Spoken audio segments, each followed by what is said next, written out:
Assalamualaikum warahmatullahi wabarakatuh. Kali ini saya akan menjelaskan uji fungsi paru atau spirometri dasar. Pertama-tama ada persiapan tindakan, yaitu alat dan bahan. Kita perlukan di sini alat spirometri yang telah dikalibrasikan untuk volume dan arus minimal 1 minggu sekali. Kemudian ada mouthpiece sekali pakai. Setelah itu untuk persiapan pasien, sebelum pemeriksaan pasien dianjurkan bebas asap rokok minimal 2 jam sebelum pemeriksaan.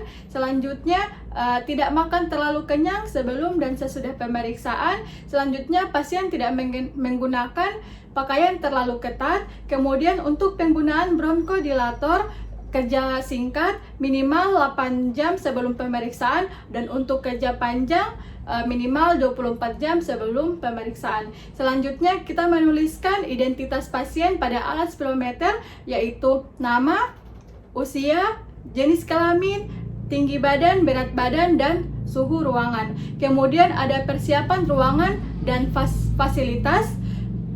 Sebisa mungkin ruangan memiliki ventilasi yang baik. Kemudian untuk suhu ruangan tidak boleh kurang dari 17 derajat Celcius dan melebihi 40 derajat Celcius. Kemudian kita beralih pada prosedur tindakan. Pertama-tama kita lakukan pemeriksaan tinggi badan, kemudian kita tentukan nilai tinggi diagnosis berdasarkan nilai standar faal paru pneumonia Project Indonesia. Selanjutnya pada saat melakukan pemeriksaan kita anjurkan pasien dalam posisi berdiri. Kemudian untuk pemeriksaannya, pertama ada vital capacity. Untuk vital capacity, pertama alat kita pilih pada vital capacity, kemudian kita jelaskan manuver yang akan dilakukan pada pasien. Kemudian kita pastikan mulut pasien mencangkup sekeliling bagian dari mouthpiece agar tidak terjadi kebocoran. Kemudian kita instruksikan pasien untuk bernapas dalam, kemudian meminta juga pasien dengan secepat mungkin mengeluarkan nafas. Dan manuver ini dilakukan minimal sebanyak 3 kali. Kemudian ada pemeriksaan force vital capacity dan force expirasi volume in 1 second, yakni pertama-tama pada alat spirometer kita pilih vital capacity. Kemudian pertama-tama kita pilih pemeriksaan force vital capacity pada alat spirometer. Kemudian kita jelaskan manuver yang akan dilakukan pada pasien. Kemudian kita pastikan mulut pasien mencakup sekeliling mouthpiece agar tidak terjadi kebocoran. Kemudian kita lakukan pemeriksaan, yaitu kita meminta pasien bernapas cepat dan dalam. Kemudian segera mungkin kita minta pasien untuk mengeluarkan nafas sebanyak-banyaknya dan dalam.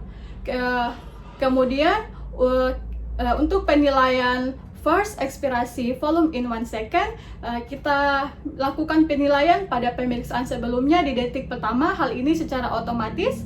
Kemudian pemeriksaan ini dilakukan minimal sebanyak 3 kali. Kemudian ada pemeriksaan maksimal volunteer ventilasi. Sama juga, pertama-tama kita pilih pemeriksaan MVV.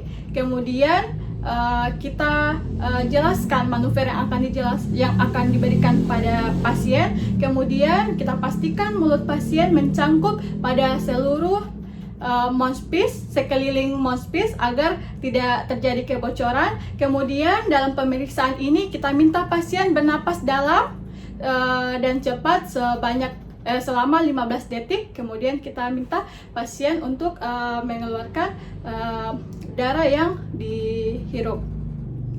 Dan pemeriksaan ini dilakukan sebanyak 1 kali.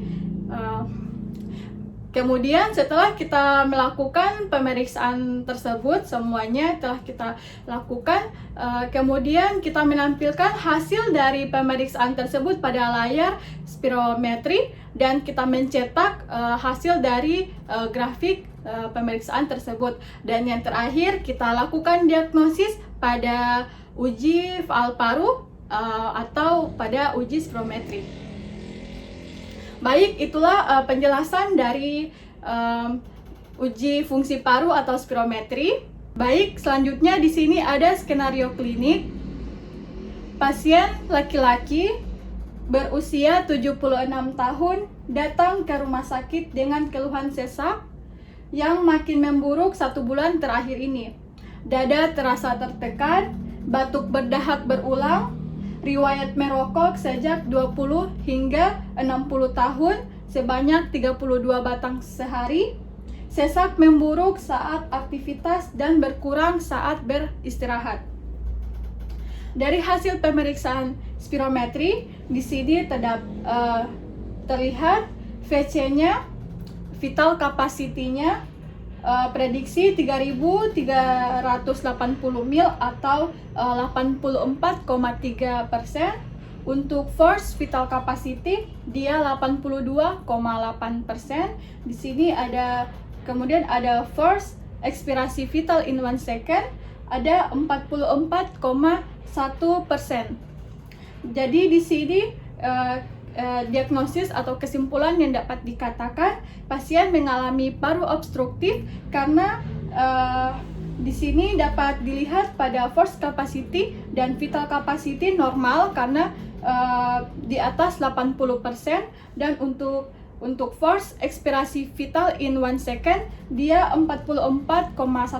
Jadi di sini dikatakan tidak normal. Jadi dikatakan normal itu kalau hasilnya di atas 80%. Baik, itulah uji dari fungsi paru atau spirometri. Lebih dan kurangnya mohon dimaafkan. Assalamualaikum warahmatullahi wabarakatuh.